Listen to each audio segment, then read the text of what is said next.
বিজিবির সাবেক মহাপরিচালক ALM ফজলুর রহমানকে সভাপতি করে পিলখানায় বিডিআর হত্যাকাণ্ডের ঘটনা তদন্তে 7 সদস্যের কমিশন গঠন করা হয়েছে। সকালে বিজিবি সদর দপ্তরে এক অনুষ্ঠানে কথা জানান স্বরাষ্ট্র উপদেষ্টা মোহাম্মদ জাহাঙ্গীর আলম চৌধুরী।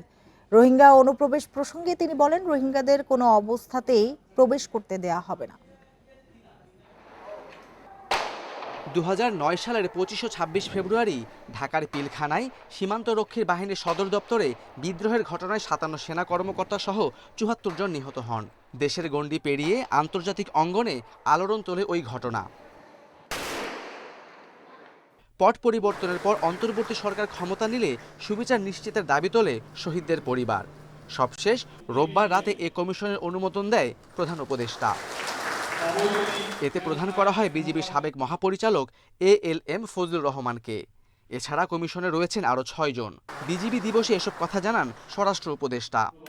এই কমিশনটা আমাদের মাননীয় প্রধান উপদেষ্টা উনি সিগনেচার করে দিয়েছেন, গতকাল রাত্রি উনি সিগনেচার করে দিয়েছেন।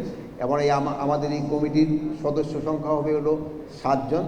এবং আমাদের এইখানকার এক মহাপরিচালক ছিলেন ALM ফজলুর রহমান, স্যারে হচ্ছেন এটার সভাপতি। সীমান্তে রোহিঙ্গা অনুপ্রবেশ ঠেকাতে বাংলাদেশের নীতিগত অবস্থানের কোনো পরিবর্তন আসেনি বলে জানান উপদেষ্টা। বলেন, রোহিঙ্গাদের কোনো অবস্থাতেই প্রবেশ করতে দেওয়া হবে না।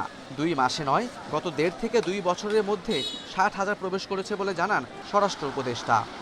আরাকান আর্মির দখলে চলে গেছে। এখন যে আমাদের বিজিবির যে তাদের সাথে যে বর্ডারে যে একটা কথাবার্তা বলা, এটাও কিন্তু ওইরকম তাদের সাথে কোনো জায়গা নাই। এই জন্য আমাদের তাদের সাথে কথা বলতে হলে এখন কোনো শিপে গিয়া হয়তো কথা বলতে আনঅফিসিয়ালি, তাও কিন্তু অফিসিয়ালি করা যাচ্ছে না, যেহেতু এই একটা সমস্যা তো আছে।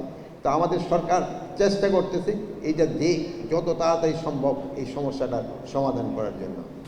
এছাড়া কুমিল্লায় মুক্তিযোদ্ধা হেনস্থাকারীদের আইনের আওতায় আনা হবে বলে হুঁশিয়ারি দেন উপদেষ্টা। Khaled Raihan, independent news, Dhaka.